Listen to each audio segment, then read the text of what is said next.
I am Karen Yarbrough, and I serve now as Recorder of Deeds in Chicago, representing 5.3 million people. In a prior life, serving as a state representative for 12 years, I was the House sponsor of the 2011 law that made Illinois the 16th state to abolish the death penalty. I'm here to share my experiences to show that the nationwide abolition is possible. I'm also here because I'm like a lot of people we're trying to reach. For one, I'm an elected official. Also, like most Americans, I haven't always been opposed to the death penalty. In fact, for much of my adult life, I supported it. My support existed because the myths were louder than the truth. I thought the religious community supported death with eye for an eye and tooth for a tooth. I was wrong.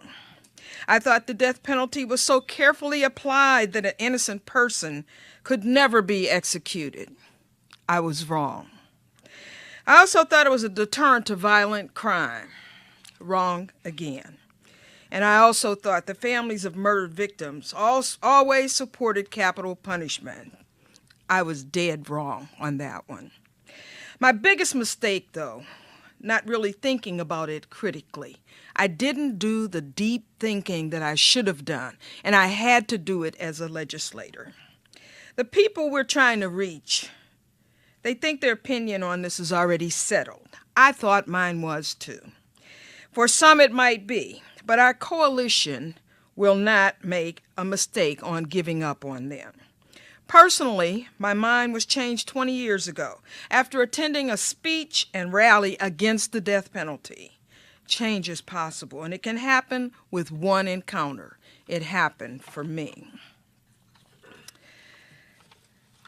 If I can get my paper here. In Illinois, our coalition to abolish the death penalty left no stone unturned. We knew that we had to tell the stories, but we also knew that we needed the facts, and we got those facts from the coalition.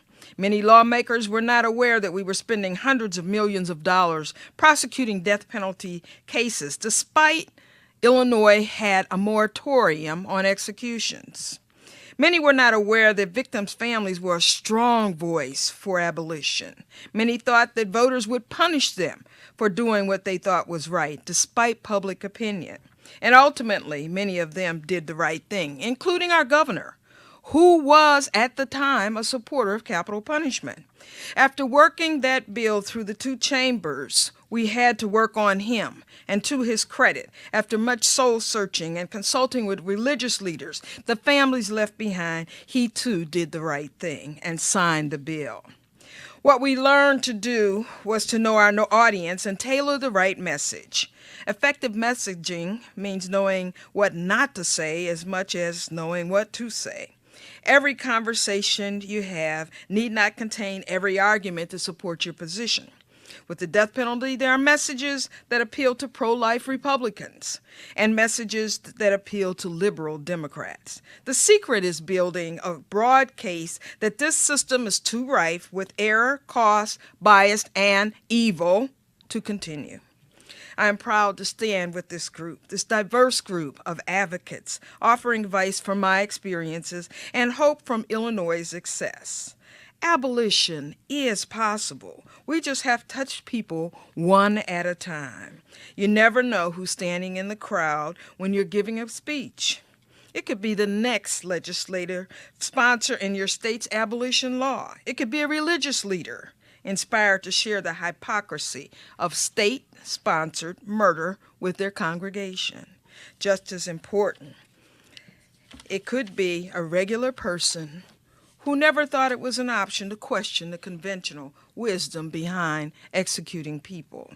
So I stand here ready to help, with the hope that our nation can leave the short list of countries with state-sponsored murder programs. Through abolition, we can redirect scarce resources to the living victims, to crime prevention, to education, and towards building a system that provides more options than a life of crime. We stand today, 90 million strong and growing. Thank you.